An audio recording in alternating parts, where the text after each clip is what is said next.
Hello there, everyone. I hope that you are doing wonderful. As you can see, I am enjoying the summer pretty well. And if this is your first time joining the channel, my name is Lydia Essinum.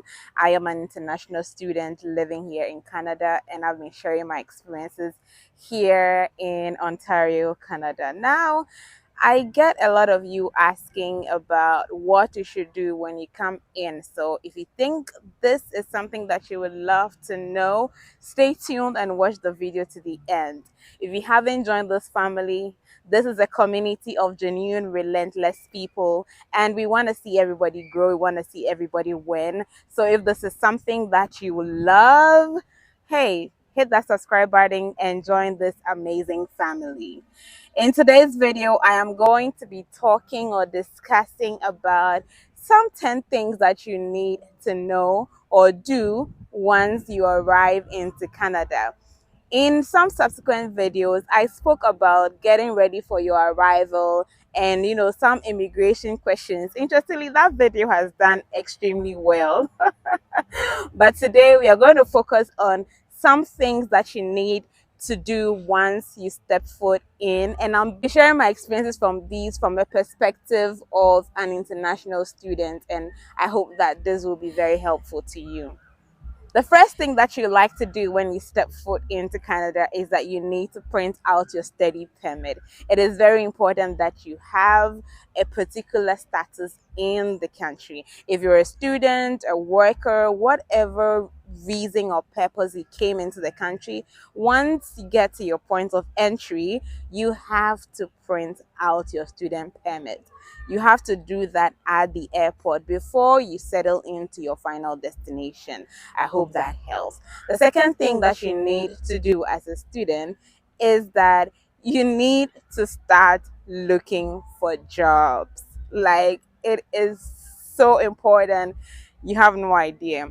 Finding jobs can be very challenging. What I can tell my earlier self is if you have the capability to look for a job before you arrive, please do. But once you arrive into the country, start looking for a job.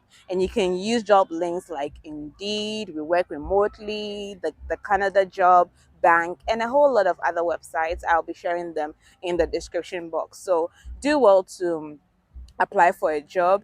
Personally, I had a terrible experience with job applications. Like, I came into the peak of winter and it was very difficult looking for a job. Like, I applied from LinkedIn, Indeed, the job banks, and look, I don't know how else I can say this, but it was a very traumatic moment and very challenging. So I did not want you to face that. So do well to apply for jobs as much as you can. I literally lost track of the number of jobs that I had applied for. So please do that. The third thing that you would like to do is, as an international student, you need to start looking for a permanent resident. Initially, I suggested that you would need to like rent an Airbnb so that once you settle in, you can get a rental address, or you can get a permanent address. Now, it's very important because getting a home here in Canada can be very challenging and expensive. So, what you can do is either you can share or get a homestay where you can share the bills with other people. That sort of like releases the stress on you, especially because you're a newcomer and you are, going to pay for your rent and everything. And accommodation can be very expensive. In fact, it could take the biggest percentage of your budget. So do well to find cheaper options and finding accommodations like sharing apartments or getting a homestay alternative. Now, the fourth thing that you would like to do once you arrive into the country is that you need to go apply for your SIN number. That's a social insurance number. Now, you get this at the Canada Service. I'm laughing because somebody's giving me thumbs up. That is your social insurance number. Now, this is your identifier as you stay in Canada. The social insurance number is a number that you keep dearly to yourself and not share to anyone. You only share this to an employer after you have been offered a job, and that number is your identifier for your taxes and any other thing else that you need to do. That number is very, very, very important. So please do not share it with anyone else. Okay, it's only dear to you. So please do well not to share with anybody. Now, after this, so you get your social insurance number from the Canada services. Know that you also need to open a bank account. Now you are in Canada. I told you that if you're coming, come with your USD, because once you move here with USD funds, as in cash, you can come here, open a bank account, and just deposit the money into the account. Now you can use your passport, your SIN number, your residential address, and other details that you need to open your bank account. Obviously, if you start working or earning money, you need to put your money somewhere. And banks have students, promos, and students, promotions basically for you. So you open your bank account as a student, you get to, enjoy some benefits or some promotions. So please do well to really use your student ID and student status for a lot of things, because it comes with a lot of benefits that you may not even realize. I actually got $100 Amazon gift card from TD Bank. Now, this is not a promo, but that's just my experience. So do well to open your bank account once you settle in to Canada. These are things that you need to do in the very first few days once you arrive. Another great thing that you need to do once you arrive into Canada, whichever province that you are, is that you need to get a cell phone plan. Now, I mean, how are you going to connect into the rest of the world, call your friends or your family or whatever? But try to get a cell phone plan. There are various plans. The great thing about Canada is that your cell phone plan is on a monthly basis. Oh, I forgot to speak about the banking part, that when you open your bank account, you need to get a credit card. Now, the credit card is going to help you to build credit scores. Over here in North America and other parts of the world, credit scores are very important. I think I should probably do a separate video about how important your credit score is. It helps you get, some benefits as you live in the country. So when you apply for your bank debit card, try to get a credit card as well. Now, back to the telephone plan. There are monthly payments that you need to do, either prepaid or postpaid. And so it's very important that once you get on the plan, try to link your credit card or whatever card it is, and then you can enjoy some benefits. And don't forget to also state there that you are a student. Trust me, you'll get some benefits using any of the plans as a student, because you may enjoy some benefits or promotions that come with it. So do well to get a phone plan. You can actually also get a phone including the package of the plan, so that you can actually pay within a number of years. That's up to 2 years as a standard. So I mean, there are a lot of benefits here that you can do as a student. So do well to take advantage of all of these. The seventh thing that you would like to do once you arrive into the country is that you need to activate your health insurance. Now, depending on how you got your health insurance, be it getting it through your school as a student, or you are going to apply in your province as with the health insurance, it's important to activate that, because should anything happen to you, you can always fall on it for that. So please do well to activate your health insurance depending on the province that you are in. There are various insurance policies in the provinces. So do well to activate your health insurance card so that you are secured in case of any unforeseen contingencies. I hope these things are helpful. Oh, please make notes of them, because they are going to come in pretty handy. Now, can you guess the eighth thing that you need to do when you arrive? Guess. Let me give you a clue. How are you going to get around the city? Hmm? Your bus pass. Now, in the Ontario province, the bus pass that we use is the Presto card. The Presto card, you can get it at any of the bus terminals, or yeah. But if you don't have the Presto card, once you arrive, you can use some change. We call coins change, or use your debit or credit card to tap on the machine in the bus to move around. But the bus pass really comes in handy, so do well to get the bus pass. You can use the bus pass on the bus, on the train, on the subway within the Ontario province. I shot a video a while ago explaining the various commuting systems or transit systems in Ontario, and that video really helped a lot of people.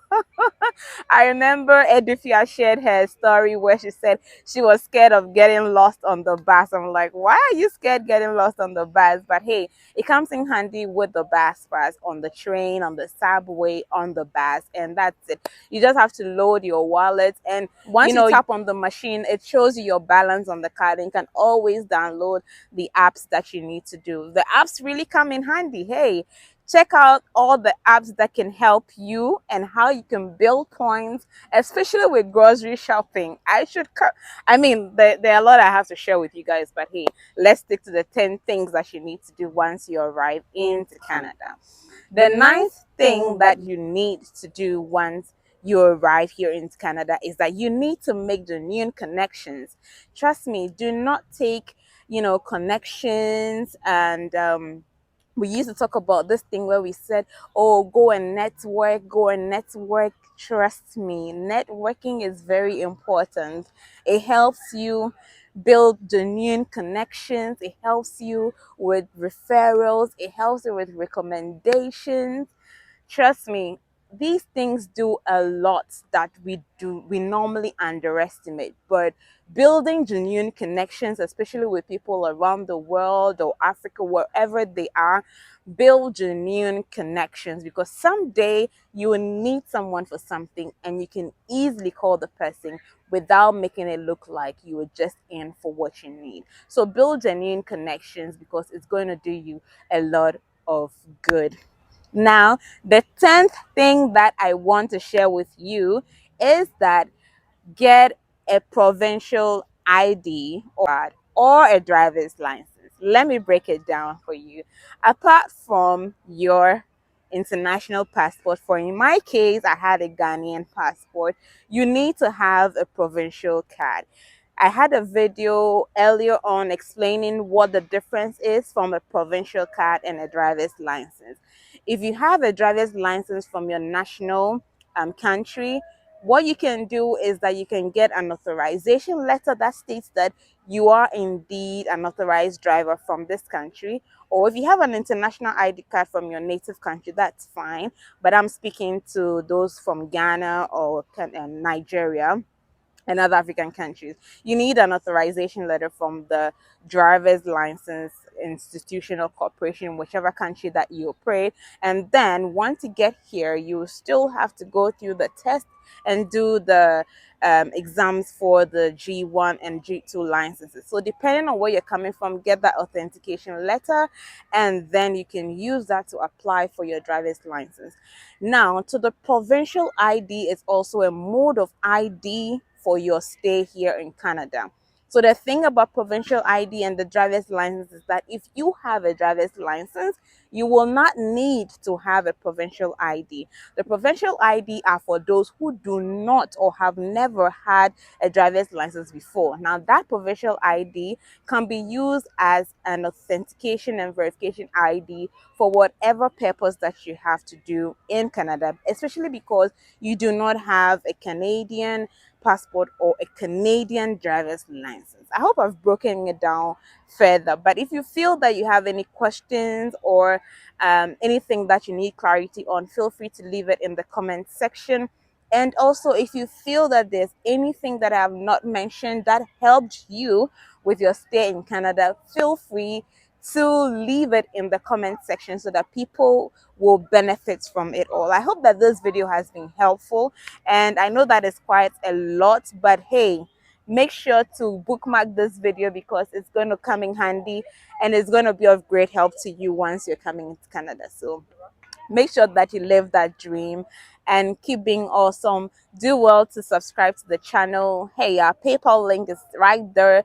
It goes a long way to motivate us, to bring you a lot more content and all that. Trust me, summer is not easy, and I try. I was recently saying that my schedules are so crazy that I try so hard to bring content. So please do well to motivate us by sending us some PayPal and some dollars that can, motivate us. So these are 10 things that you can do once you arrive in Canada, from printing your study permit to getting your bus pass to getting your SIN number to getting your health insurance to applying for jobs, making genuine connections, getting your driver's license.